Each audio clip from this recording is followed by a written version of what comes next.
Welcome to the Flying Can Ranch in Athens, Texas. It's not quite as bad out here today as it has been in the past, so let's get on with it. Show you what I got. And I've got very little money invested, in my opinion. What I have here, I'm going to put my glasses on for a second so I can read you a few things. I've reviewed one of these already. This is the Beeman QB78S in 22 caliber. And we'll look at it down here. We'll bring it around. Show you this way. Flip it around.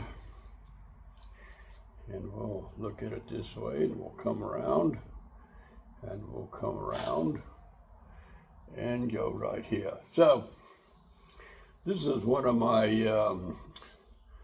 purchases on eBay before things got a little crazy, but I've dealt with this guy in the past, so he's a real reputable seller. So this is the QB78S dual CO2 air rifle. So I want to say, I don't know why they say this, but a lot of guys are putting out things on YouTube about air guns saying there's no firearms being used in this video, and there is no actual firearms being used in this video. Okay, that being said, the barrel length on this thing is about 21 point, I'm sorry, this is a 22 cal, and they say it does about around 550 feet per second. The barrel length is 21.5 inches. The overall length is 38.6. It is a bolt action. It has a cross bolt safety. I call it a flip safety. The rear side is adjustable for windage and elevation. The front side is fixed. It has a reaver rail on the bottom for a bipod. And I paid about $101 for this. It's very good condition, and probably paid about I don't know, $54 for this Winchester scope. So I got about $155 tied up in it total, and I've been very impressed with it. I was impressed with the 177. So we're going to go over a few things real quick. Starting from the back, it's got a good solid rubber butt pad, which I appreciate. Stock is composite. It's got a little stippling right around here, thumb hole stock. Fits right in there, feels very good. I'm not sure if that trigger is metal or plastic, but it does have the 11 millimeter, just a regular rail, dovetail rail. You can see where you can, whoa, is that a wasp? Yeah, get out of here. I know he's been flying around. These, no fiber optics here. You can use that little thing to slide it up and down. You can loosen one of these and move it right or left. And then, like I said, the front side is fixed. Look out now, I get some air in this thing, it won't blow you away.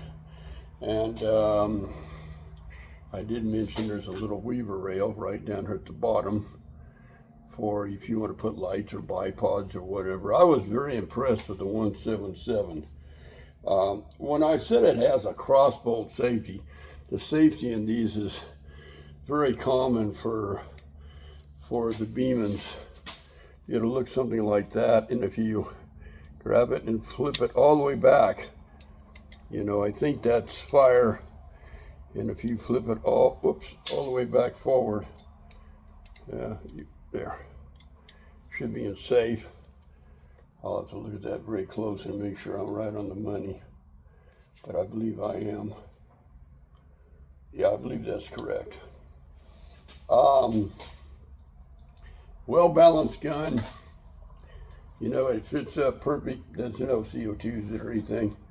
I like it, and I've been very impressed. I've been messing around shooting this thing now for, well, I don't know, about 2 weeks or so. I cleaned the barrel out. It wasn't very, very dirty. Now we're talking about CO2s. I'm just going to show you so you know. I've got two of them right here, and I've got a little oil right here, and I'll explain a few things. the before and after shooting. So we're going to set these like this, and we'll get this ready to go, like so.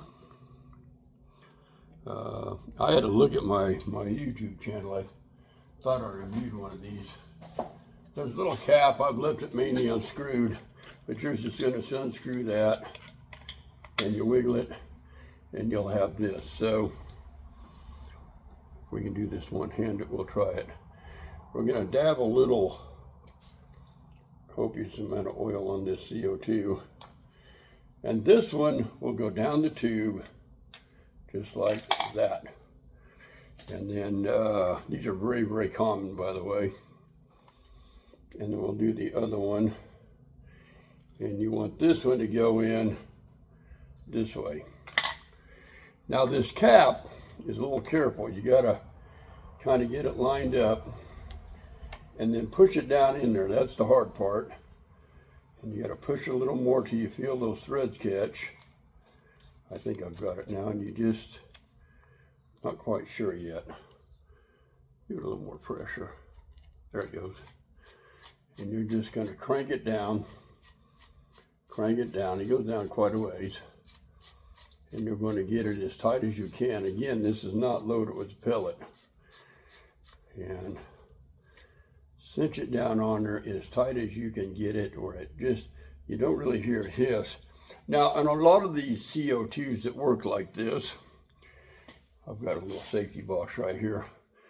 We'll caulk it, and wow, hold on a second. That wasp is driving me nuts.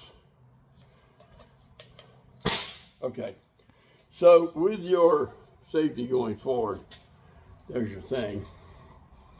I've got to, let me see if I can knock this guy out of my way real quick.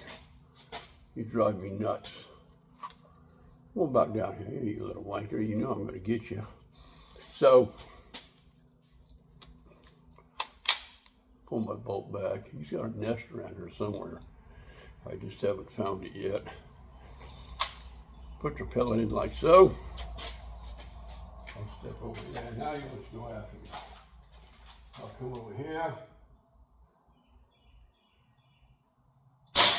Boom. Sounds a little louder in the shop, but yeah, now he goes back up in the air. So I really like the 177, like I said, and this one came my direction. And like I said, I've dealt with this guy before. He's very, very reputable.